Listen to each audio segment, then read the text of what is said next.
हमारे यहाँ शिक्षक के प्रति एक स्वाभाविक सम्मान होता है और वो समाज की एक बहुत बड़ी शक्ति भी है। और शिक्षकों को आशीर्वचन के लिए खड़ा होना ये पाप है, तो मैं ऐसा पाप करना नहीं चाहता हूं। मैं आपसे संवाद जरूर करना चाहूंगा। मेरे लिए बहुत अच्छा ये एक्सपीरियंस था कि आप सबको, वैसे तो सबको मुझे, क्योंकि आपके हर एक की एक स्टोरी होगी, हर एक के अपना जीवन में, क्योंकि उसके बिना यहां तक पहुंचे नहीं होंगे। लेकिन उतना समय निकालना मुश्किल होता है, लेकिन जितना भी मुझे आप सबसे कुछ जानने का अवसर मिला वो बहुत ही प्रेरक है और मैं इसके लिए आप सबको बहुत बहुत बधाई देता हूं। देखिए, राष्ट्रीय पुरस्कार पाना अपने आप में कोई अंत नहीं है। अब सबका आपके पर ध्यान है, अवार्ड के बाद सबका ध्यान है। इसका मतलब कि आपकी रीच बहुत बढ़ गई है। पहले जो आपका इन्फ्लुएंस का एरिया होगा या कमांड एरिया होगा, वो अब इस अवार्ड के बाद बहुत बढ़ सकता है। मैं मानता हूं कि शुरुआत यहां से होती है। मौका ले लेना चाहिए। आपके पास जो है, जितना ज्यादा परोस सकते हैं परोसना चाहिए। और मैं मानता हूं आपका सेटिस्फेक्शन लेवल बढ़ता ही जाएगा, तो उस दिशा में प्रयास करना चाहिए। इस पुरस्कार के लिए आपका चयन आपके परिश्रम, आपकी निरंतर साधना का एक प्रकार से प्रमाण है, तभी तो ये सब संभव होता है। और एक शिक्षक सिर्फ वर्तमान नहीं होता है, बल्कि देश की भावी पीढ़ी को भी वो गढ़ता है, वो भविष्य को निखारता है। और मैं समझता हूं कि ये भी देश सेवा की श्रेणी में किसी भी प्रकार से किसी की भी देश सेवा से कम नहीं है।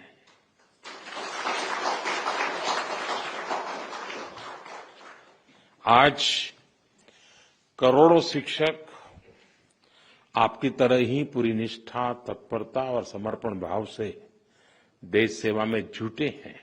सबको यहां आने तक का अवसर नहीं मिलता है। हो सकता है बहुत लोगों ने प्रयास भी नहीं किया होगा, कुछ लोगों ने नोटिस भी नहीं किया होगा, और ऐसी क्षमता वाले बहुत लोग होंगे जी, बहुत लोग होंगे। और इसलिए उन सबके सामूहिक प्रयासों का परिणाम है कि राष्ट्र निरंतर उन्नति करता है। नई नई पीढ़ी तैयार होती है जो राष्ट्र के लिए जीती है, और उसमें सबका योगदान होता है। साथियों, हमारा देश हमेशा से गुरु शिष्य परंपरा का उपासक रहा है। भारत में गुरु को केवल ज्ञान देने वाला नहीं, बल्कि जीवन का मार्गदर्शक माना गया है। मैं कभी कभी कहता हूं, मां जन्म देती है, गुरु जीवन देता है। आज जब हम विकसित भारत के निर्माण का लक्ष्य लेकर चल रहे हैं, तब ये गुरु शिष्य परंपरा भी हमारी एक बहुत बड़ी ताकत है। आप जैसे शिक्षक इस श्रेष्ठ परंपरा के प्रतीक है। आप नई पीढ़ी को सिर्फ अक्षर ज्ञान ही नहीं, बल्कि राष्ट्र के लिए जीने की सीख भी दे रहे हैं। आपके मन में कहीं ना कहीं भाव रहता है कि जिस बच्चे के लिए मैं समय खपा रहा हूं, हो सकता है वो देश के लिए कहीं काम आ जाए। और इस सारे पुरुषार्थ के लिए मैं आप सबका अभिनंदन करता हूं। साथियों, शिक्षक एक मजबूत देश, एक सशक्त समाज की बुनियाद होते हैं। शिक्षक पाठ्यक्रम में सिलेबस समय के अनुकूल बदलाव, इन सारी बातों को समझते भी हैं। कालबाह्य चीजों से वो मुक्ति चाहते हैं और यही भावना देश के लिए होने वाले रिफॉर्म्स में भी होती है। अभी धर्मेंद्र जी ने उसका उल्लेख किया तो मैं भी उस बात को आगे बढ़ाता हूं। एक तो निरंतर रिफॉर्म्स होते रहने चाहिए, ये समय के अनुकूल भी हो और दीर्घदृष्टा भी हो, उसमें भविष्य को समझना, मानना, स्वीकारना, ये उसके स्वभाव में होना चाहिए। और जहां तक इस सरकार का कमिटमेंट है, हम पूरी तरह इसके लिए कमिटेड हैं, क्योंकि हम मानते हैं कि समयानुकूल परिवर्तन के बिना हम आज की वैश्विक परिस्थिति में हमारे देश को जो स्थान का उसका हक है, वो हक नहीं दिला सकते हैं। और साथियों, मैंने लाल किले से इस बार 15 अगस्त को कहा था कि भारत को आत्मनिर्भर बनाने के लिए नेक्स्ट जनरेशन रिफॉर्म करना बहुत जरूरी है। मैंने देशवासियों से भी ये वादा किया था कि इस दिवाली और छठ पूजा से पहले खुशियों का डबल धमाका होगा। अब आप लोग तो यहां 2 दिन से ये सब जगह अब आपका चरण रज लेने का प्रयास होता होगा, तो आपको शायद अखबार देखने का मौका नहीं मिला होगा, न टीवी देखने का मौका मिला होगा, या तो घर पे बात करते हुए अरे वहां फोटो छपी है।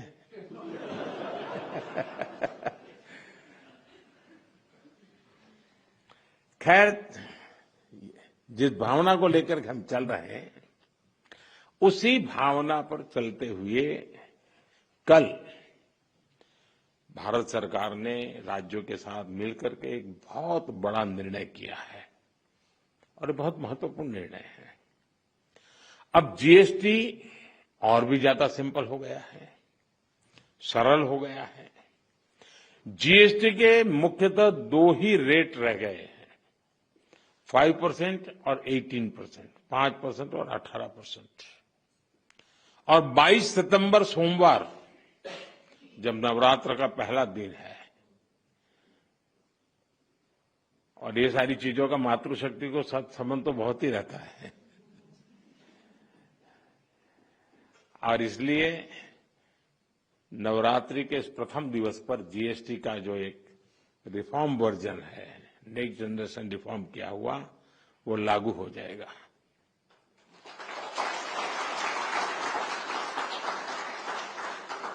यानी नवरात्रि से ही देश के करोड़ों परिवार की जो जरूरतें हैं, वो और अधिक सस्ती मिलनी शुरू हो जाएगी।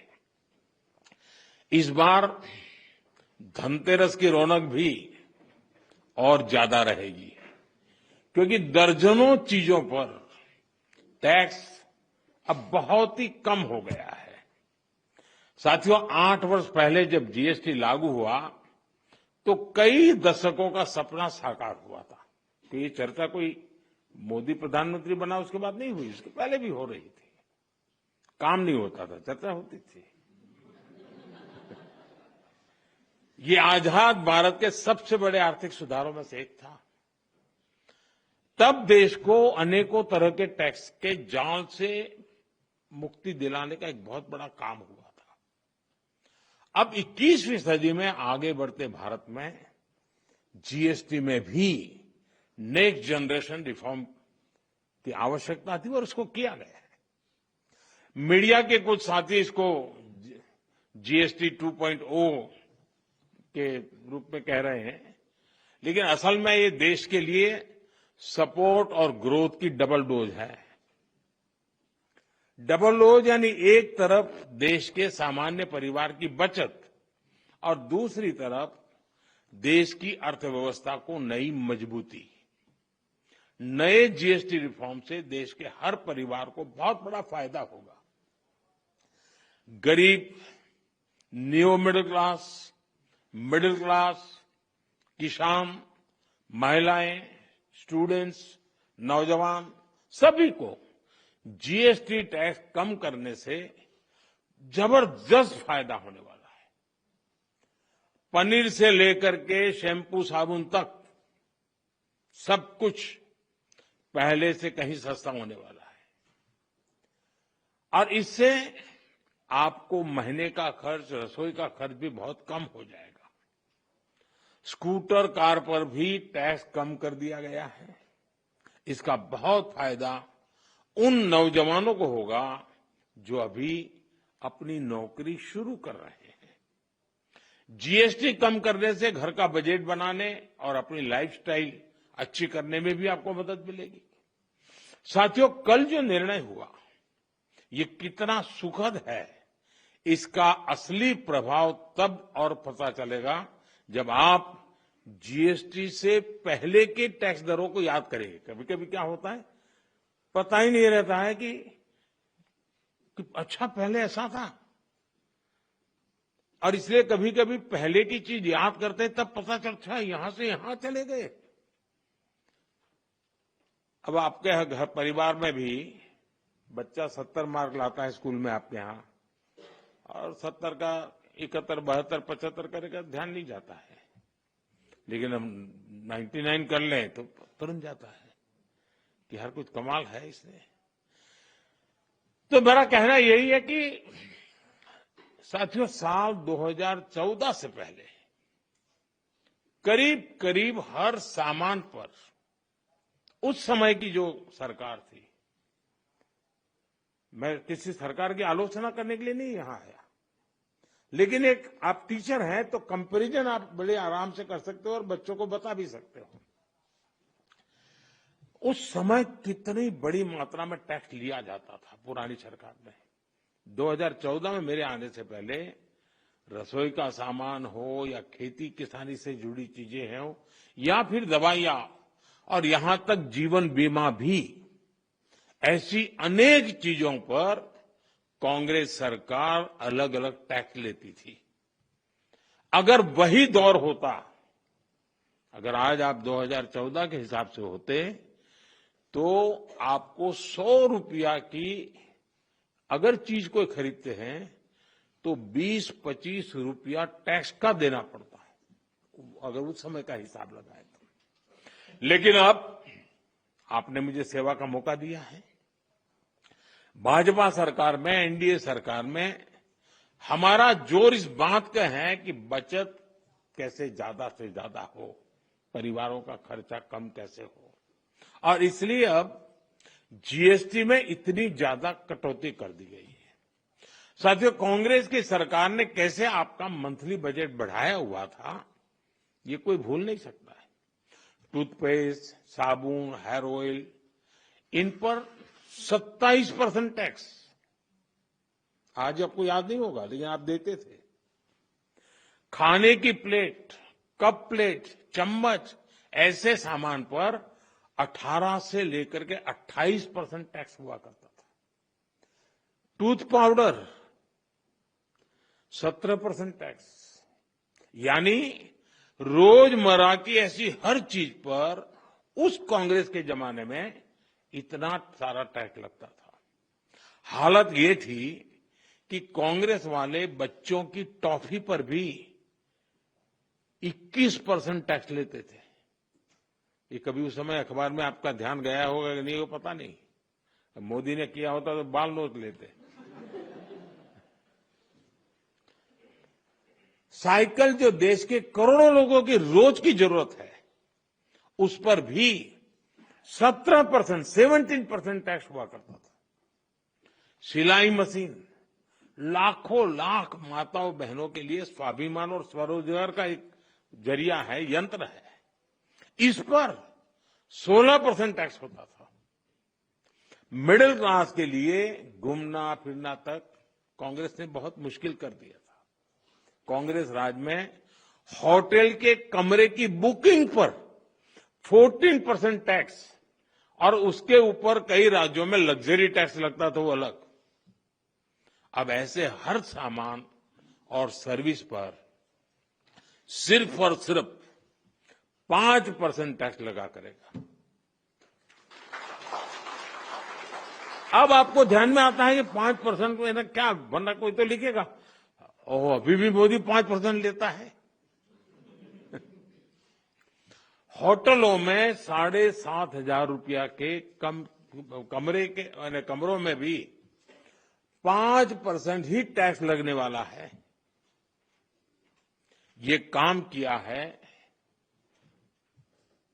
आपने, काम करने वाली सरकार चुनी, वैसी भाजपा एनडीए सरकार ने किया है।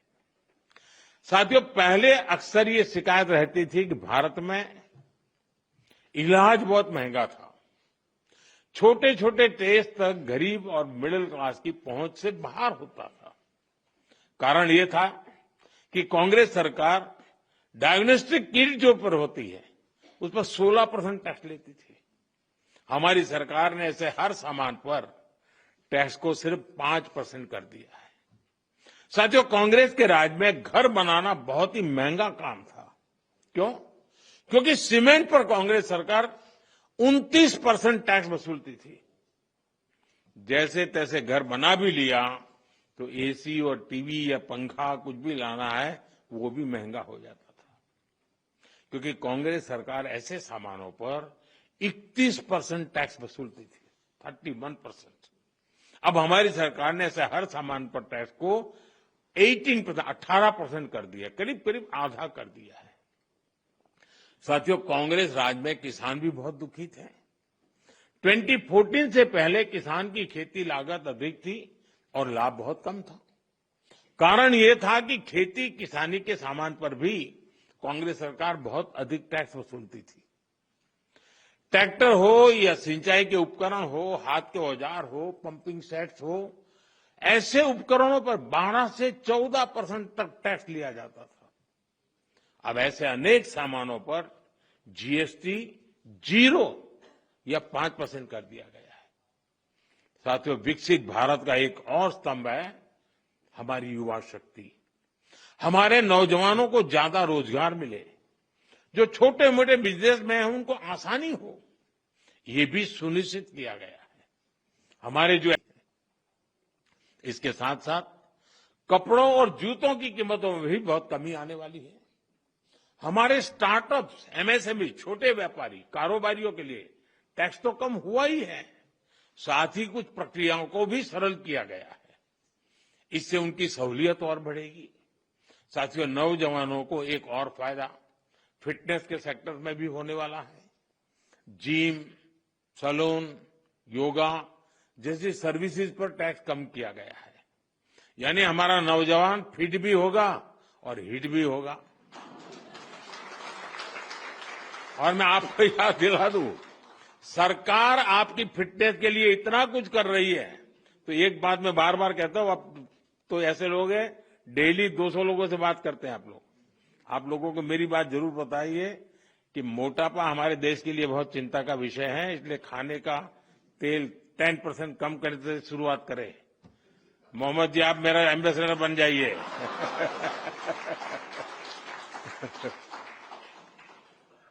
ओबेसिटी के खिलाफ लड़ाई कमजोर नहीं पड़नी चाहिए। साथियों, अगर जीएसटी में हुए इस रिफॉर्म्स का अगर मैं सार बताऊं तो यही कह सकता हूं कि इससे भारत की शानदार अर्थव्यवस्था में पंचरत्न जुड़े हैं। पहला, टैक्स सिस्टम कहीं अधिक सिंपल हुआ। दूसरा, भारत के नागरिकों की क्वालिटी ऑफ लाइफ और बढ़ेगी। तीसरा, कंजम्पशन और ग्रोथ दोनों को नया बूस्टर मिलेगा। और चौथा, ईज ऑफ डूइंग बिजनेस से निवेश और नौकरी को बल मिलेगा। और पांचवा, विकसित भारत के लिए कोऑपरेटिव फेडरलिज्म यानी राज्यों और केंद्र की साझेदारी और मजबूत होगी। साथियों, नागरिक देवो भव ये हमारा मंत्र है। इस वर्ष सिर्फ जीएसटी में ही कमी नहीं की गई, इनकम टैक्स में भी बहुत कम किया गया है। 12 लाख रुपए तक की इनकम पर टैक्स को जीरो किया गया है। आजकल तो आप आईटीआर फाइल कर रहे हैं, तब इस फैसले का सुखद एहसास और भी अधिक होता है कि नहीं, यानी इनकम में भी बचत और खर्च में भी बचत। अब ये डबल धमाका नहीं है तो क्या है।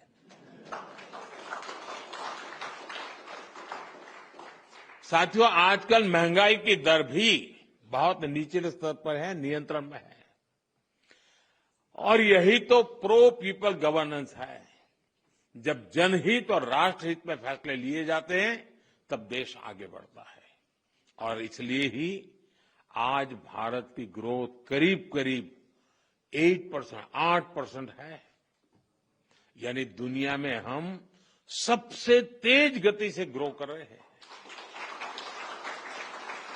ये 140 करोड़ भारतीयों का सामर्थ्य है, 140 करोड़ भारतीयों का संकल्प है।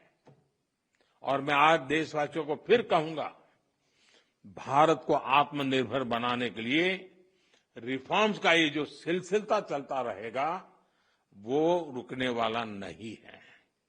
साथियों, भारत के लिए आत्मनिर्भरता ये कोई नारा नहीं है। इस दिशा में ठोस प्रयास हो रहे हैं। मेरी आप सभी से, देश के सभी शिक्षकों से भी अपेक्षा है कि आत्मनिर्भर भारत के महत्व का बीजारोपण, इस विचार की सीढ़ी निरंतर हर विद्यार्थी में करते रहें।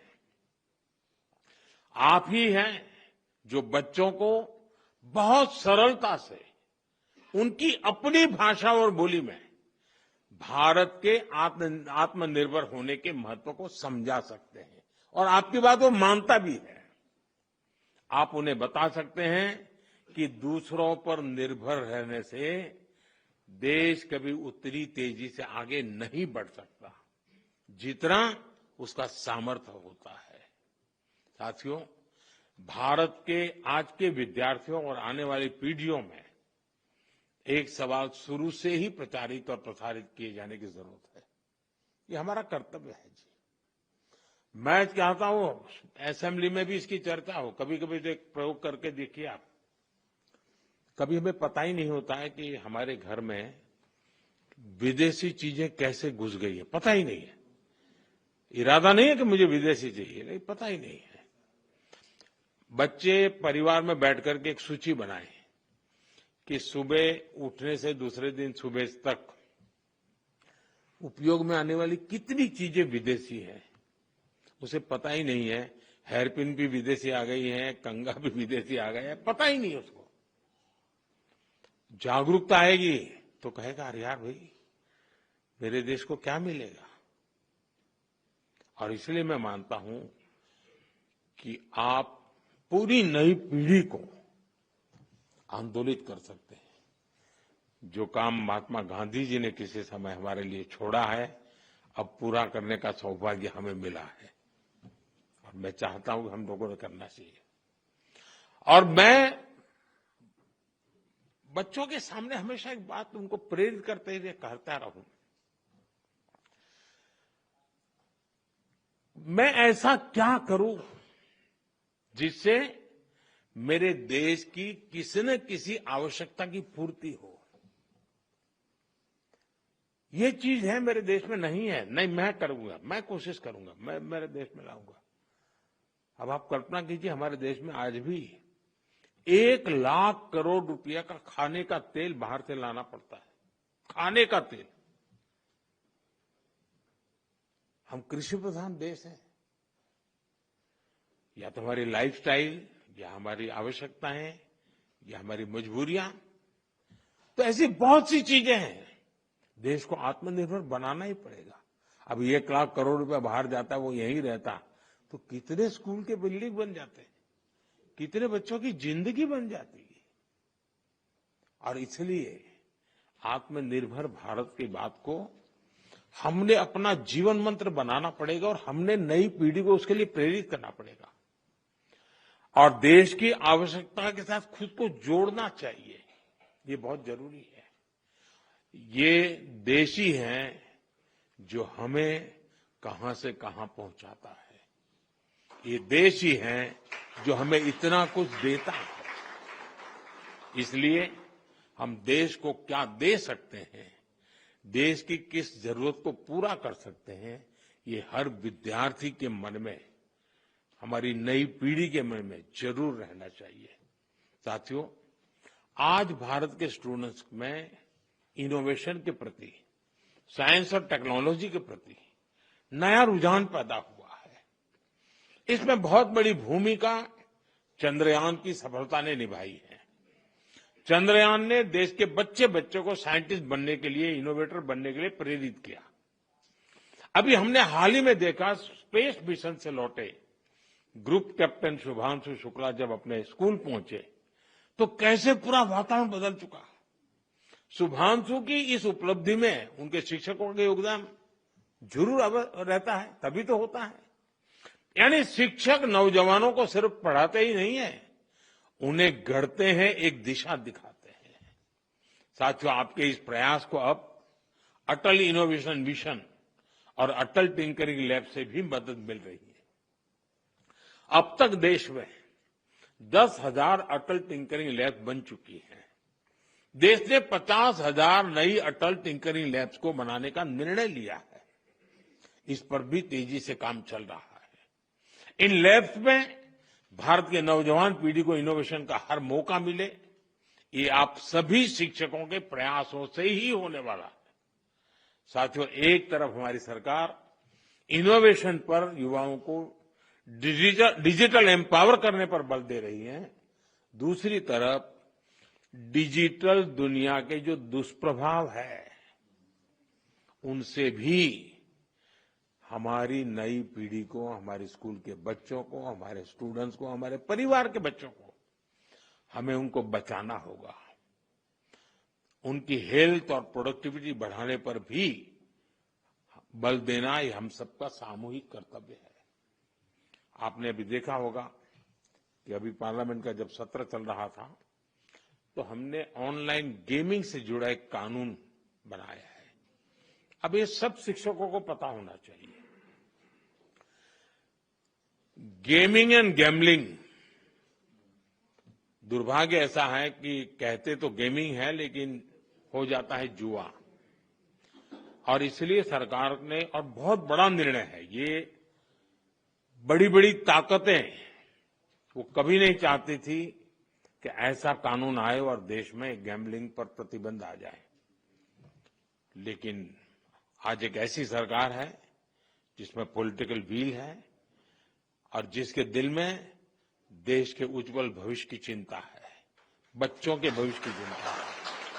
और इसलिए हमने ऐसे किसी भी दबाव की परवाह किए बिना, किसको क्या लगेगा, किसको क्या नहीं लगेगा, इसकी परवाह किए बिना गेमिंग के संबंध में, ऑनलाइन गेम्स के संबंध में कानून लाए हैं। ऐसे अनेक ऑनलाइन गेम्स थे जिनसे हमारे स्टूडेंट्स प्रभावित हो रहे थे। पैसों के खेल चलते थे, ज्यादा कमाने के इरादे से लोग पैसे डालते थे। कुछ जगह से तो मुझे रिपोर्ट मिलते थी, परिवार में महिलाएं, मोबाइल फोन तो सबके पास है, वो भी दिन में सब लोग घर से चले गए, फिर क्या करे, तो वो भी खेल लेती थी। आत्महत्या की घटनाएं मिलती थी, कर्जदार बन जाते थे। यानी बहुत बड़ा, यानी परिवारों के परिवार तबाह हो गए, आर्थिक नुकसान हो रहा था। और ये बीमारी ऐसी है कि नशे की तरह लत लग जाती है। ये गेम्स ऐसी चीजें होती है और पैसे लूटने वाले तो आपको टैप कर ही लेते, फंसा देते हैं। और ऐसा कंटेंट भी बढ़िया बढ़िया लाते हैं कि कोई भी फंस जाता है उसमें। और सब परिवारों के लिए चिंता का विषय बन गया था। और इसलिए मैं कहता हूं कि ये जो कानून बना है वो कानून अपनी जगह पे है, लेकिन बच्चों को जागरूक करना ये बहुत आवश्यक है। लेकिन माता पिता शिकायत कर सकते हैं, परिस्थिति सुधार नहीं सकते क्योंकि तनाव का वातावरण बन जाता है, लेकिन टीचर उसमें बहुत बड़ा रोल कर सकता है। हमने कानून तो बना दिया है और पहली बार हमने तय भी किया है कि बच्चों के सामने इस तरह का हानिकारक कंटेंट नहीं आएगा। मैं आप सभी टीचर से भी आग्रह करूंगा कि इसको लेकर अपने विद्यार्थियों में जागरूकता जरूर पैदा करें। लेकिन इसमें दो विषय हैं। गेमिंग वो बुरा नहीं है, गैम्बलिंग बुरा है, जिसमें पैसे नहीं है। और आपको तो मालूम होगा, अब ओलंपिक में भी इस प्रकार के गेमिंग को एक खेल के रूप में स्वीकृति मिली है। तो वो टैलेंट का विकास होना, स्किल का विकास होना, उसमें जिनकी महारत है उसकी ट्रेनिंग होना अलग चीज है। लेकिन ये नशा हो जाए, लत लग जाए और बच्चों की जिंदगी बर्बाद हो जाए, ये स्थिति देश के लिए बहुत चिंता का विषय है। साथियों, हमारी सरकार का प्रयास है कि हमारे नौजवान गेमिंग के सेक्टर में ग्लोबली अपनी प्रेजेंस बढ़ाएं। भारत में भी जो क्रिएटिव वर्क करने वाले थे, जो अपने कथा वार्ताएं उसके आधार पर बहुत सारी गेम्स बन सकती है नई। हम गेमिंग के मार्केट को दुनिया में कब्जा कर सकते हैं जी। भारत में भी अनेक ऐसे प्राचीन खेल हैं, ऐसे कंटेंट हैं जो ऑनलाइन गेमिंग की दुनिया में धूम मचा रखे रहते हैं। आज ऑलरेडी कर रहे हैं, हम और ज्यादा कर सकते हैं। कई स्टार्टअप इस दिशा में शानदार काम भी कर रहे हैं। अपने स्कूलों और कॉलेजों में भी आप इसे लेकर स्टूडेंट को हर जानकारी देंगे तो मैं समझता हूं कि उनको एक अच्छा कैरियर ऑप्शन भी मिलेगा। साथियों, मैंने लाल किले से, अभी आपने मुझे एक सवाल पूछा था, मैं इसकी बात चर्चा कर लेता हूं। लाल किले से मैंने वोकल फॉर लोकल, स्वदेशी अपनाने का बड़ा आग्रह किया, आह्वान किया है। स्वदेशी यानी जो कुछ भी हमारे देश में पैदा होता है, जो हमारे देश में बनता है, वो चीजें जिसमें मेरे देशवासियों के पसीने की महक है, वो चीजें जो मेरे देश की मिट्टी की सुगंध जिसमें है, वो मेरे लिए स्वदेशी है। और इसलिए और इसके प्रति हमारा गौरव होना चाहिए। हर घर पर बच्चों को कहना चाहिए, भाई घर पर एक बोर्ड लगाओ, जैसे हर घर तिरंगा है ना, हर घर स्वदेशी, घर घर स्वदेशी। और उसी पर हर दुकानदार अपने यहां बोर्ड लगाए कि गर्व से कहो ये स्वदेशी है। हमें गर्व होना चाहिए, भाई ये मेरे देश का है, मेरे देश में बनता है, ये गर्व होना चाहिए, ये वातावरण बनाना चाहिए। और लोकल के लिए वोकल होने के इस अभियान में टीचर्स बहुत बड़ी भूमिका कर सकते हैं। हमारे बच्चों को स्कूल ये प्रोजेक्ट्स और गतिविधियों में मेक इन इंडिया वस्तुओं की पहचान करा सकते हैं। खेल खेल में आप सिखा सकते हैं। एक असाइनमेंट हो सकती है जिसमें घर में जितनी भी वस्तुएं हैं, कितनी स्वदेशी, मैंने जैसे कहा उसका एक लिस्ट बनाए, जरा दूसरे दिन दिखाए लेकर के आए और चलो भाई इस महीने इतनी कम करेंगे, इस महीने इतनी कम करेंगे। धीरे धीरे पूरा परिवार स्वदेशी हो जाएगा। मैं तो चाहूंगा स्कूल में से, मान लीजिए 10 क्लास है हमारे यहां, हर क्लास सुबह एक आधा घंटा प्ले कार्ड लेकर के गांव में जुलूस निकाले, स्वदेशी अपनाओ। दूसरे दिन दूसरा क्लास, तीसरे दिन तीसरा क्लास। तो लगातार गांव में वातावरण बना रहेगा, स्वदेशी स्वदेशी स्वदेशी। मैं मानता हूं देश की आर्थिक ताकत बहुत बढ़ सकती है जी। हर व्यक्ति छोटा सा भी काम कर ले। हम जो सपना लेकर के चले 2047 में देश को विकसित भारत बनाने का, और किसको नहीं लगेगा जी देश विकसित न हो, ऐसा कौन चाहेगा? कोई नहीं चाहेगा। लेकिन हमें कोशिश कहीं से करनी पड़ेगी, हमें शुरू करना पड़ेगा। साथियों, हम स्कूलों में अलग अलग तरह के उत्सव भी बनाएं, उस उत्सव में भी स्वदेशी की बात ला सकते हैं। हमने देखना चाहिए कि इनमें हम क्या भारतीय उत्पादों को साज सज्जा के लिए उपयोग में लाते हैं। आर्ट क्राफ्ट, आज में स्वदेशी सामग्री का इस्तेमाल एक वातावरण बन जाना चाहिए। ये बच्चों में बचपन से स्वदेशी की भावना बढ़ाएगा। साथियों, स्कूलों में हम ऐसे कई डे मनाते हैं, स्वदेशी डे भी मनाएं, स्वदेशी वीक भी मनाएं, लोकल प्रोडक्ट का डे बनाएं। यानी हम एक कैंपेन के रूप में इस चीजों को अगर चलाएं, आप इसका नेतृत्व करें, आप समाज को नए रंग रूप से सजने के लिए एक बहुत बड़ा कंट्रीब्यूशन कर सकते हैं। और जहां बच्चे अपने परिवार से कोई लोकल वस्तु लाए और उसकी कहानी बताएं, ऐसा भी एक वातावरण बन सकता है। जो चीजें कहां बनी, किसने बनाई और देश के लिए उसका महत्व क्या है, इस पर चर्चा होनी चाहिए। जो लोकल मैन्युफैक्चरर्स हैं, जो पीढ़ियों से कुछ न कुछ हस्तशिल्प बना रहे हैं, ऐसे परिवारों के साथ बच्चों का मेल मिलाप हो, या उनको स्कूलों में बुलाकर उनकी बातें सुनने का एक कोई कार्यक्रम बनाया जाए। बच्चे बर्थडे मनाते हैं तो उसके अंदर भी इस प्रकार की चीजों को जब गिफ्ट देते हैं तो मैं समझता हूं मेड इन इंडिया का एक वातावरण बने। कहते थे, गर्व से कहे, देखिए मेड इन इंडिया है, मैं तुम्हारे लिए खास लाया। कुल मिलाकर मेड इन इंडिया को हमें अपने जीवन का आधार बनाना है, अपना दायित्व समझकर आगे बढ़ना है, और इससे युवाओं में देशभक्ति, आत्मविश्वास और डिग्निटी ऑफ लेबर, ये जो वैल्यूज हैं वो स्वाभाविक रूप से समाज जीवन का हिस्सा बन सकते हैं। इससे हमारे नौजवान अपनी सफलता को राष्ट्र की प्रगति से जोड़ेंगे। ये विकसित भारत बनाने की सबसे बड़ी जड़ी बूटी है। मुझे विश्वास है कि आप सभी एक शिक्षक के रूप में राष्ट्र निर्माण के इस बड़े मिशन में कर्तव्य भाव से जुड़ेंगे और इस देश को सामर्थ्यवान बनाने के काम को आप ही अपने कंधे पर उठाएंगे तो निश्चित हमें जो परिणाम चाहिए वो परिणाम मिलेगा। आप सबको फिर से एक बार इस महत्वपूर्ण अवसर पर राष्ट्रीय पुरस्कार प्राप्त हुए, मैं बहुत बहुत बधाई देता हूं। और जो काम आप लोग हमेशा करते हैं वो काम आज मैं कर रहा हूं।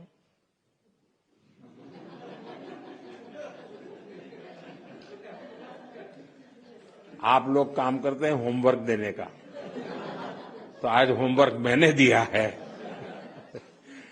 मुझे पूरा विश्वास है कि आप उसको पूरा करेंगे। बहुत बहुत धन्यवाद।